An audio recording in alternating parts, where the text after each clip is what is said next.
حضور علیہ السلام پر درود پڑھنے سے انسان خود سنورتا ہے اور اللہ کی رحمتیں اس پر نازل ہوتی ہیں۔ علماء نے لکھا ہے کہ درود اللہ کی بارگاہ میں ایک دعا ہے جو اللہ کی بارگاہ میں عرض کی جاتی ہے، اے اللہ، نبی رحمت صلی اللہ علیہ وآلہ وسلم پر رحمتوں کا نزول کر۔ تو کوئی یہ دعا مانگے کہ اے اللہ اپنے نبی پر رحمتوں کا نزول کر، تو کیا اللہ تعالیٰ اس کی یہ دعا قبول نہیں کرے گا؟ تو درود ہر صورت میں قبول ہے۔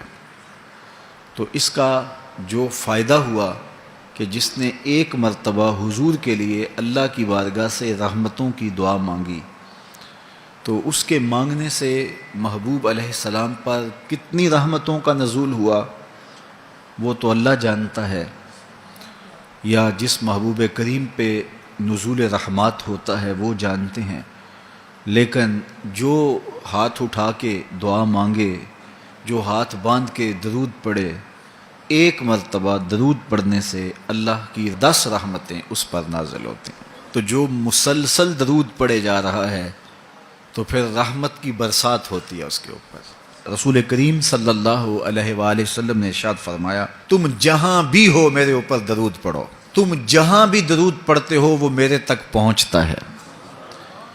صبح پڑھو، شام پڑھو، دوپہر پڑھو، دن کو پڑھو، رات کو پڑھو، نماز سے پہلے پڑھو، نماز کے بعد پڑھو، محفل کے آغاز میں پڑھو، محفل کے دوران پڑھو، محفل کے اختتام پہ پڑھو، مسجد میں پڑھو، گھر میں پڑھو، جہاں بھی میرے اوپر درود پڑھو گے، جیسے بھی میرے اوپر درود پڑھو گے، فرمایا میرے تک پہنچتا ہے۔ ہر شخص یہ چاہتا ہے کہ میں حضور کی قربت پاؤں، حضور کا قرب مجھے ملے، اور اگر کسی کے سینے میں یہ آرزو نہیں ہے تو اس کے سینے میں دھڑکنے والا دل کسی مومن کا دل ہی نہیں ہے۔ یہ میری بھی آرزو ہے، گناہ گار ہونے کے باوجود آرزو ہے، آپ کی بھی آرزو ہے۔ آرزو تو کی جا سکتی ہے، چونکہ کرم ہوتے دیر نہیں لگتی، وہ جس پہ چاہے کرم فرمائیں۔ تو اگر قربت حاصل کرنی ہے تو پھر اس کا طریقہ کیا ہے؟ رسول کریم صلی اللہ علیہ وآلہ وسلم نے ارشاد فرمایا، قیامت کے دن میرے سب سے نیڑے وہ ہوگا جو سب سے زیادہ میرے اوپر درود پڑھتا ہے۔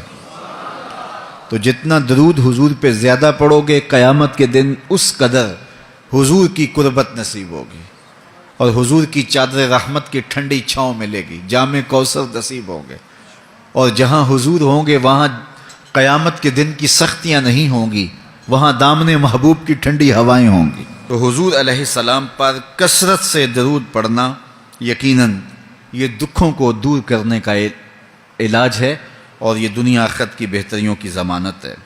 حضرت ابو ہریرہ رضی اللہ تعالیٰ عنہ سے روایت ہے جو امام ابو داود نے اپنی سند سے روایت کی ہے۔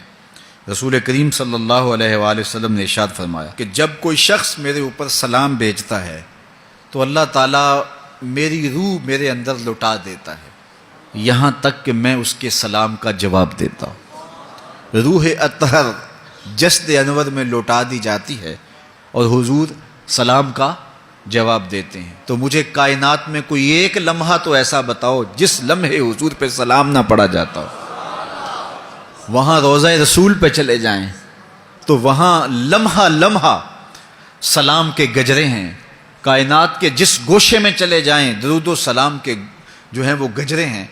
تو کوئی ایک لمحہ بھی 24 گھنٹوں میں ایسا نہیں ہے کہ جب حضور پہ سلام نہ پڑھا جاتا ہو، اور جب سلام پڑھا جاتا ہو تو حضور کی روح اطہر بدن رحمت میں ہوتی ہے اور حضور سلام کا جواب دیتے ہیں، اور جس کو حضور سلام کا جواب دے دیں، اللہ اکبر، کہ درود پڑھا کرو۔ درود حضور علیہ الصلاۃ والسلام سے جواب کا ذریعہ ہے، اور جب جواب جناب رسالت مآب صلی اللہ علیہ وسلم کی جانب سے آ گیا تو دنیا میں بھی بھلا ہی بھلا ہے، آخرت میں ہی خیر ہے۔ حضور علیہ الصلاۃ والسلام نے ارشاد فرمایا، جس کے سامنے میرا ذکر کیا جائے اور وہ میرے اوپر درود نہ پڑے، وہ کائنات کا سب سے بڑا بخیل، سب سے بڑا کنجوس ہے۔ ہم بخیل تو نہیں ہیں، تو پھر پوری یکسوئی کے ساتھ چند مرتبہ حضور پہ درود شریف پڑھ لیجئے۔